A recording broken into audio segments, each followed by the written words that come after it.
Oi, turminha, tudo bem com vocês? Vamos para a nossa primeira aula do quartou. Qual é a nossa primeira aula do quartou? Ciências.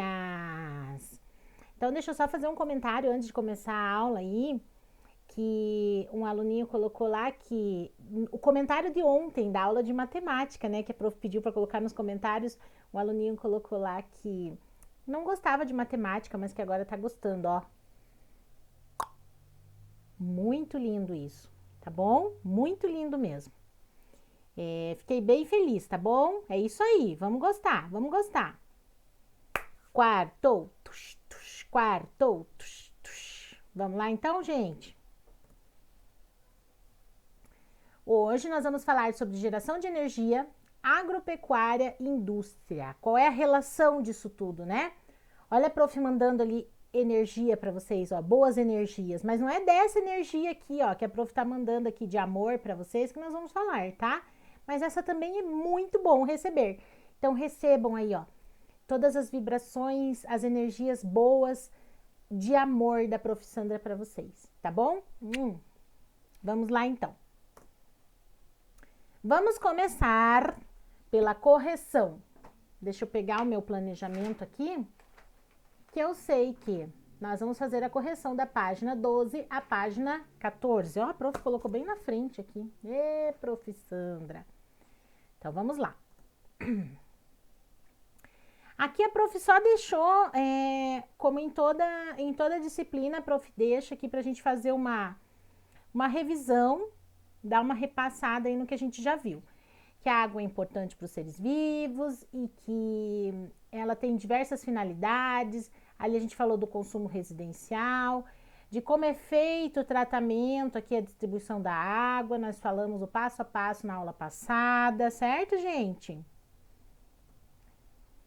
Daí lá na página 13 a gente continuou falando daí sobre estações de tratamento, que essa água passa, né, para se tornar potável, própria para consumo. Também o esquema aqui da casa, né? O esquema aí do encanamento, tanto da água potável quanto do esgoto. Então, tudo isso a gente viu na aula passada, é só para revisar mesmo, tá? Um remember, alright? Aqui também, né? A gente viu algumas doenças aí causadas pela falta de tratamento do esgoto. Inclusive, era uma pesquisa que vocês tinham que fazer, né? Trazer outras doenças aí, trazer outras doenças não, né? Deus me livre, tá amarrado. Trazer outras doenças não, trazer aí as informações sobre outras doenças, além dessas que estão aqui, né? A gente viu aqui a diarreia, verminose, a hepatite, leptospirose. Aqui a prof só deixou um esquema aqui, né? Do trajeto da água que sai da estação de tratamento até chegar na nossa torneira. Tá bom? Beleza? Continuando então.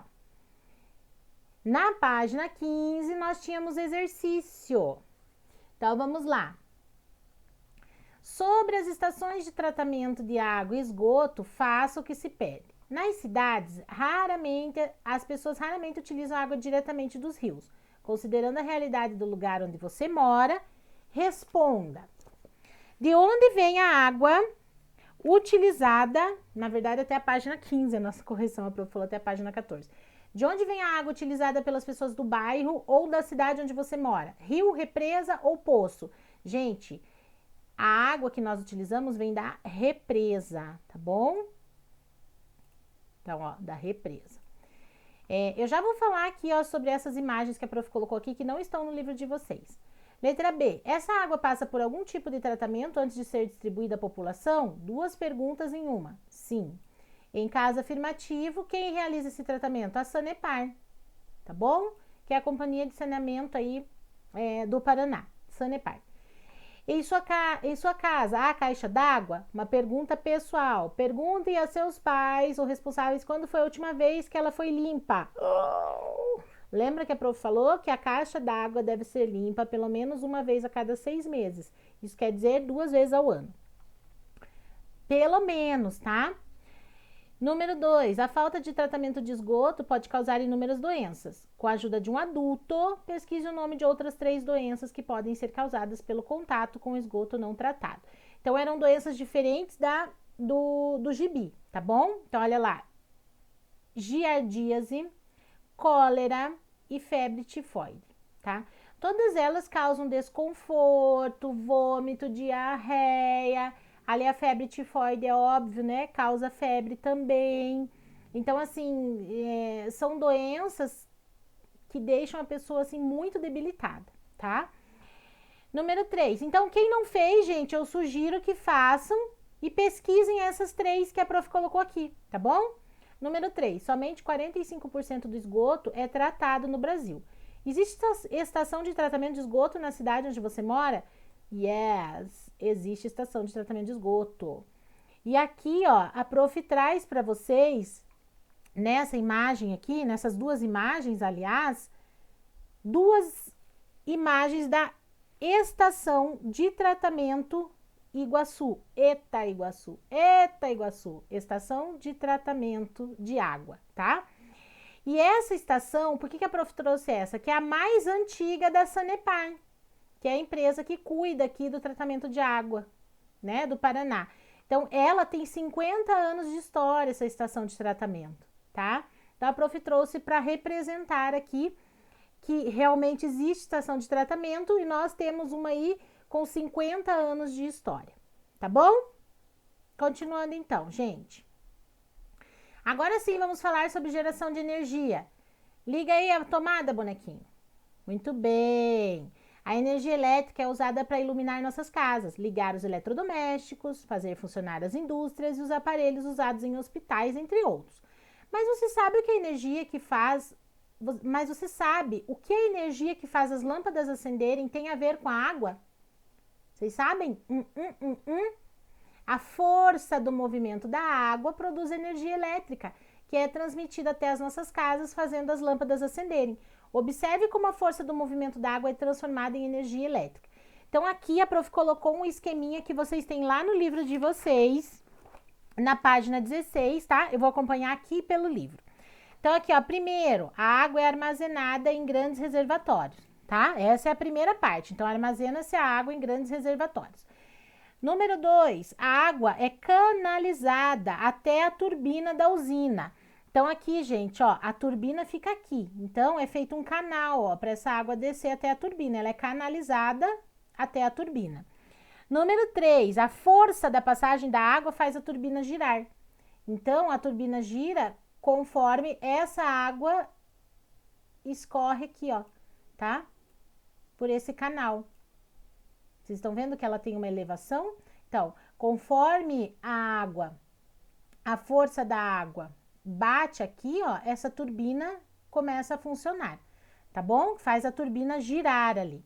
Número 4, o gerador transforma esse movimento em energia elétrica.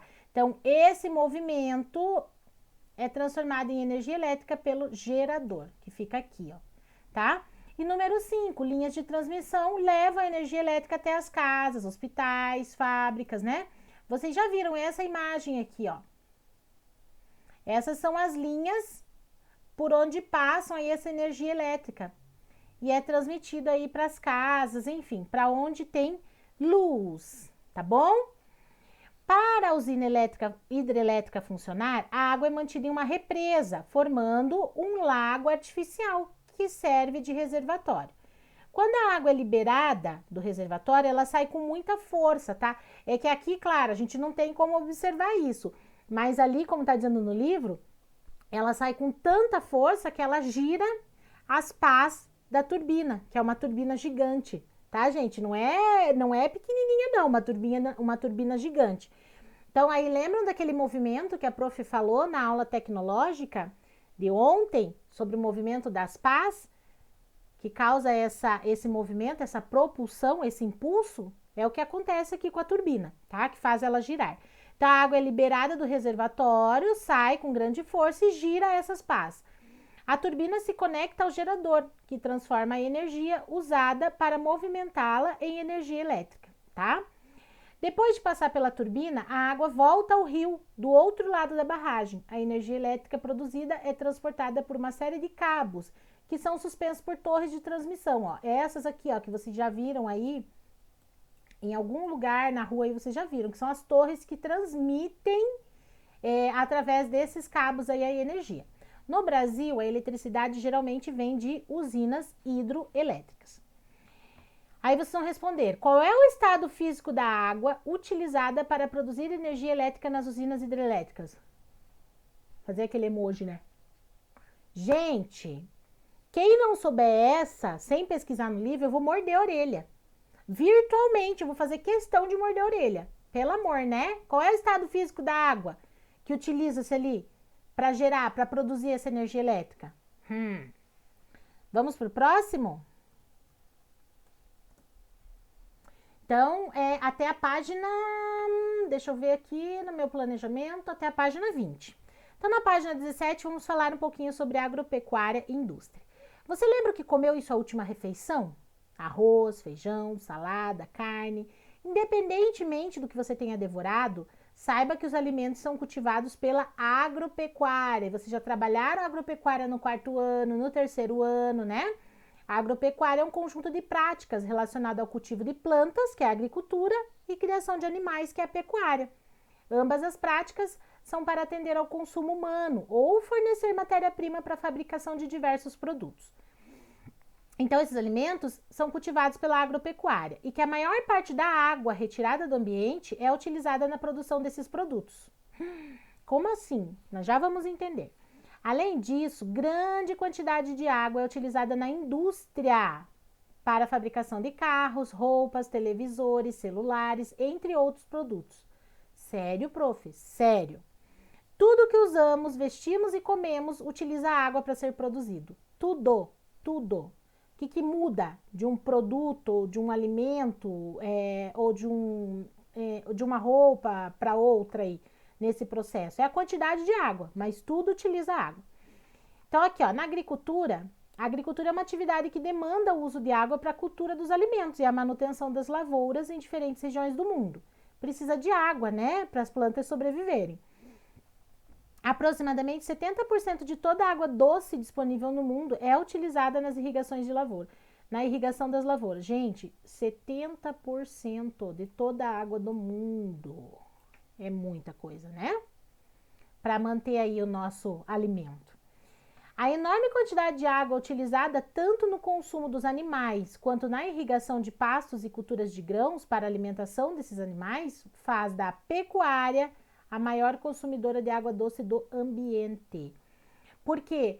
Porque aqui, além de necessitar da água para fazer a cultura desses grãos que os animais comem, né? Porque os animais precisam ficar fortes, gordinhos aí para o abate, né? A gente também tem a questão da água aí para os animais, né? Além da alimentação, da água também para os animais. A indústria está entre os maiores consumidores de água, a qual é utilizada tanto para auxiliar nos processos industriais quanto na fabricação direta dos produtos, como no caso das bebidas. Então, a água na indústria entra ali para auxiliar nos processos industriais e também no produto final, como é o caso aqui das bebidas, né?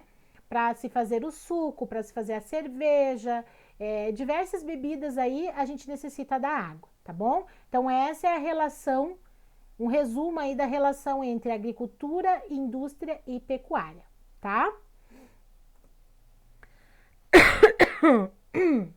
Desculpa, gente.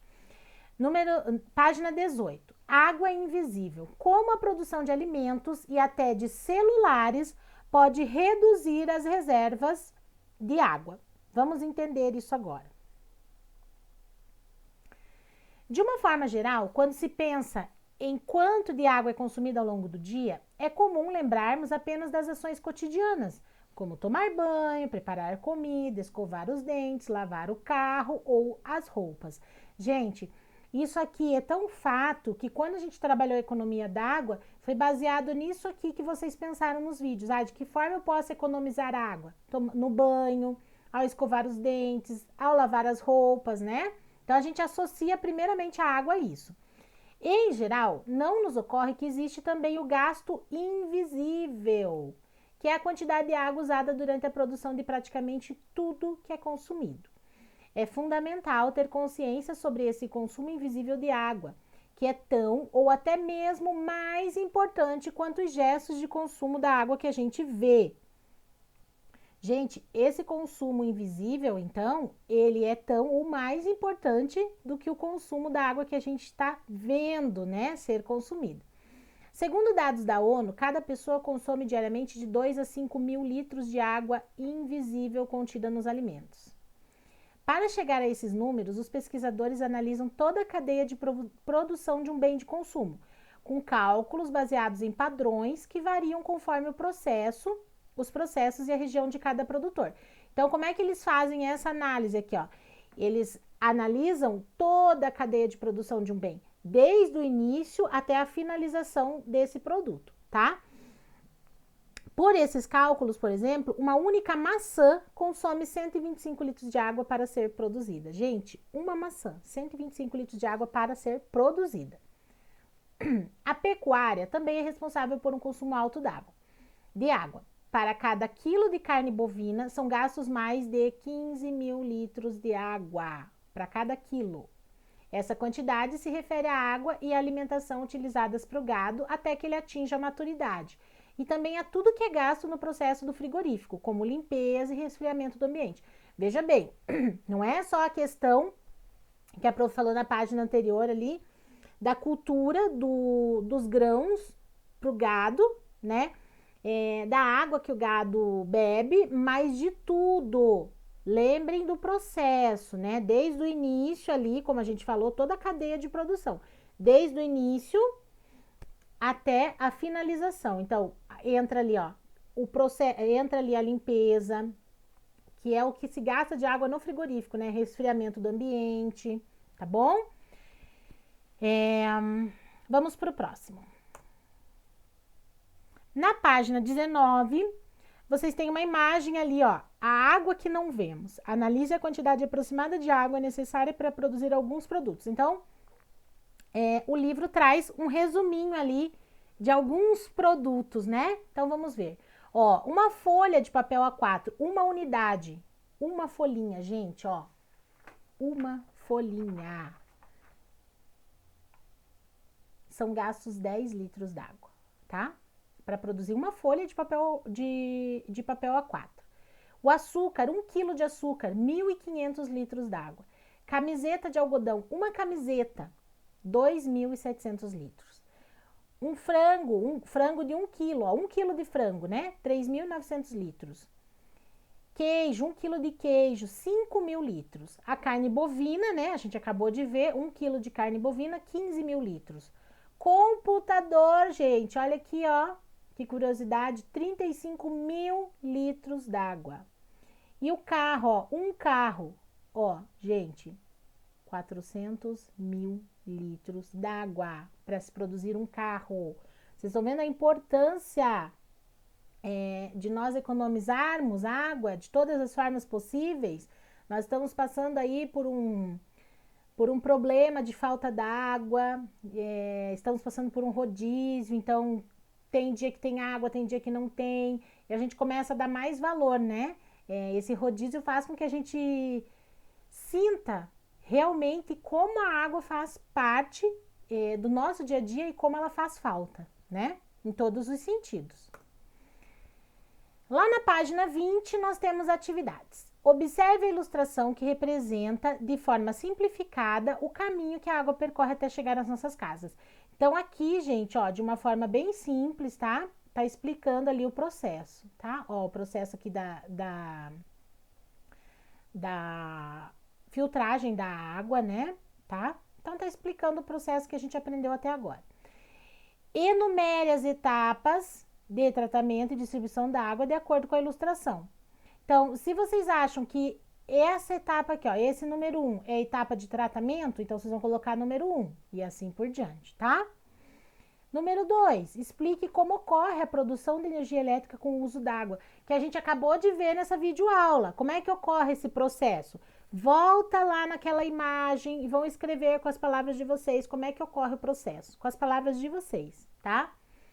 Número 3, pensando que existe um gasto de água para produzir tudo aquilo que consumimos, de que forma podemos evitar o desperdício dessa água invisível? Como é que será que a gente pode evitar? Porque evitar o desperdício da água que a gente enxerga, ok, é válido, é óbvio que é válido, né? É necessário. Mas como é que a gente evita o desperdício dessa água invisível? Pensem aí com carinho e respondam, tá bom? De atividades, nós temos até a página 20, de acordo com o planejamento. A prof trouxe uma atividade extra. Não, tô brincando. Não é uma atividade extra, mas é uma informação extra, uma curiosidade. Prestem bastante atenção. Processo de fabricação do papel. Por que a prof escolheu falar sobre o processo de fabricação do papel? Deixa eu ver se eu não tô na frente do texto aqui. Não. Escolhi falar sobre o processo de fabricação do papel porque é o que a gente mais utiliza, né? No nosso livro didático, nós temos papel. Nas atividades em folha sulfite, nós temos papel. Nos cadernos, né? Então, assim, é o que mais a gente utiliza aí no dia a dia. Então, aqui a prof colocou algumas imagens do site da nova escola, que até deixei o link, depois vocês podem até verificar lá. Então, aqui, ó, nós estamos vendo como acontece, ó, o corte das árvores, né? Após 7 anos de cultivo, o eucalipto é colhido. Troncos dessas árvores são cortados e transportados à fábrica de celulose para ser transformado em papel. Depois aqui, gente, ó, é feito todo o processo ali, ó, de cozimento, né? Aqui a separação das toras. Então, aqui, ó, já está utilizando água, bastante água. Depois aqui nós temos o processo de clareamento, tá? Depois de cozido aí esse material, essa matéria-prima tem o processo de clareamento. Depois vocês vão poder ler com calma, tá?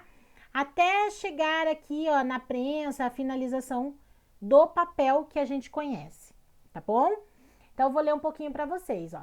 Ele é feito a partir da madeira, né, da qual são extraídas fibras de celulose, convertidas em papel após uma série de processos industriais, químicos e industriais, tá? O que pouca gente sabe é que nem sempre foi desse jeito. O papel foi inventado na China no século II, mas durante mais de 1500 anos, a matéria-prima mais comum para fazer o papel não era madeira, mas fibras de algodão extraídas de roupas velhas, panos e trapos. Olha só, gente, que curiosidade, vocês não sabiam disso, né? Eu tô falando da criação do papel, né? Antes disso, a gente já viu, a gente já estudou lá na disciplina de história, a criação do papiro, que eles usavam justamente com a mesma função do papel.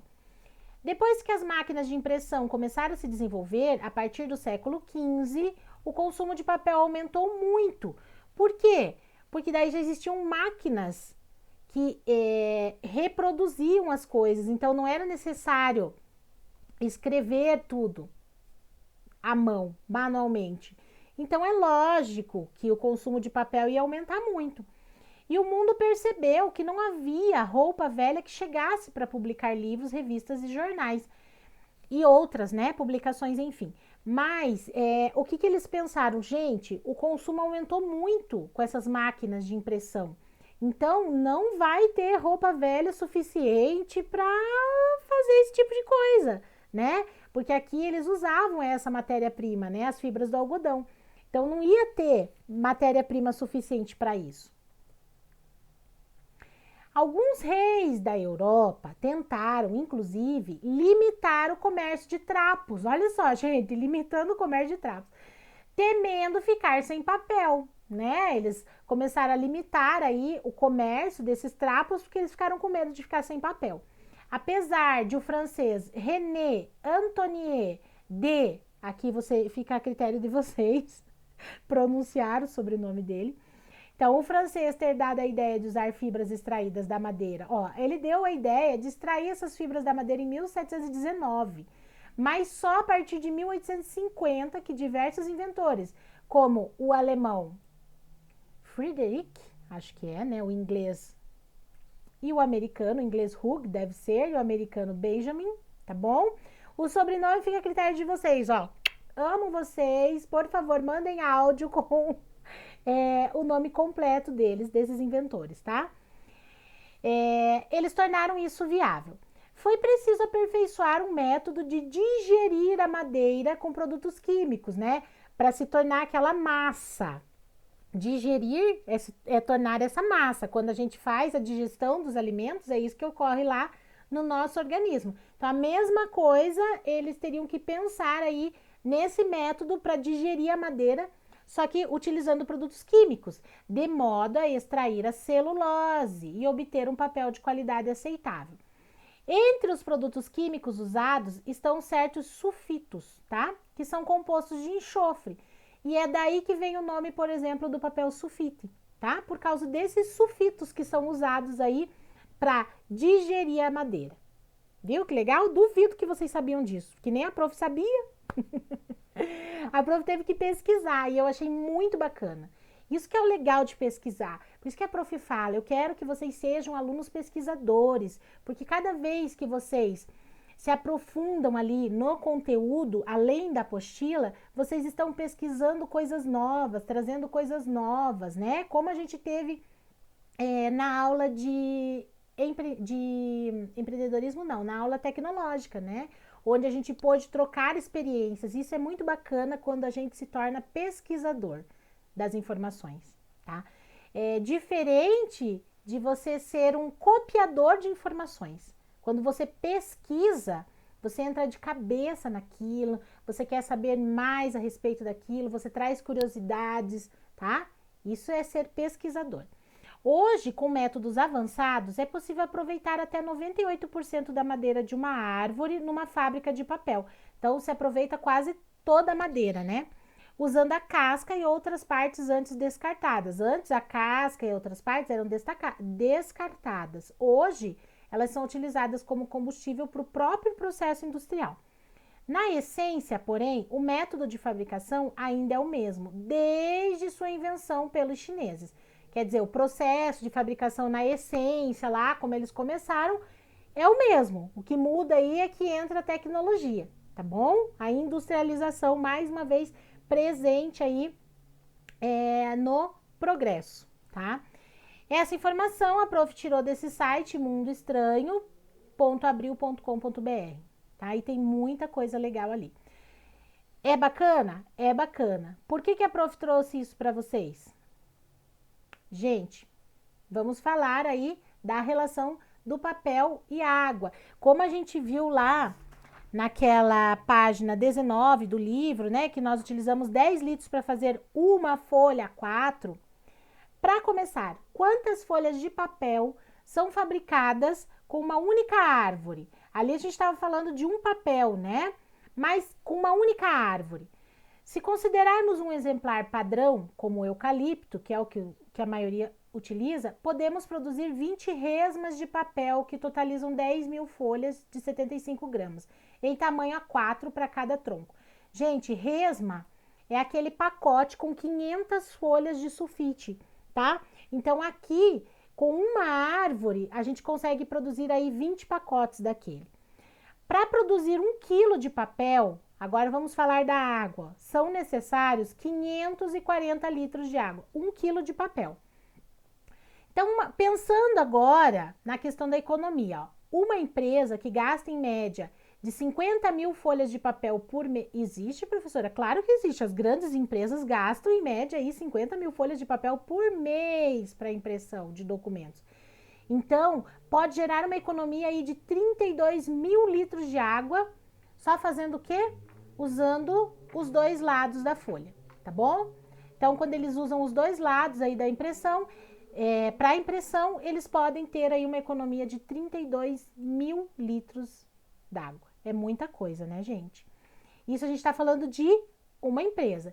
E se 20 empresas do mesmo porte aderissem à prática, a economia em 1 ano seria suficiente para abastecer 30 famílias durante o mesmo período. Quer dizer, se 20 empresas fizessem esse simples ato aí de usar a folha dos dois lados para imprimir, a economia em 1 ano seria suficiente para abastecer 30 famílias durante 1 ano.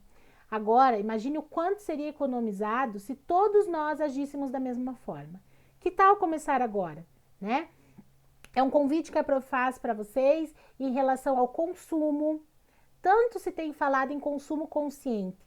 Quando a gente consome os objetos, alimentos, eletrônicos, enfim, tudo que a gente pode consumir no sentido pleno da palavra, a gente tem que ter consciência, né? Não comprar roupa demais, na questão do papel que a gente pode reutilizar. Ah, prof, então isso é uma forma de ajudar aí a economizar essa água invisível? Claro que sim. Ó, vou dar um exemplo para vocês. Esse caderno que a prof usa aqui é como se fosse um caderno de rascunho, que eu uso aqui para anotar aí umas informações, ó, tá? Não é tudo muito organizadinho aqui nas anotações da prof, ó, porque é um caderno assim que eu tenho do lado para anotar algumas informações ou algumas ideias que surgem no momento. Como vocês podem ver, esse caderno é um caderno quadriculado, tá? Vou mostrar aqui para vocês uma folha em branco, ó. É um caderno que vocês utilizariam para disciplina de matemática. De que forma eu estou economizando usando esse caderno? Porque esse caderno aqui já foi da minha filha. Então, sobraram folhas, por que eu vou descartar o caderno se eu ainda posso usá-lo? Então, eu uso frente, verso da folha. Então, uma forma aí de economizar essa água invisível, tá bom? Agora é com vocês aí procurar outras formas de economizar para responder a pergunta lá, tá bom?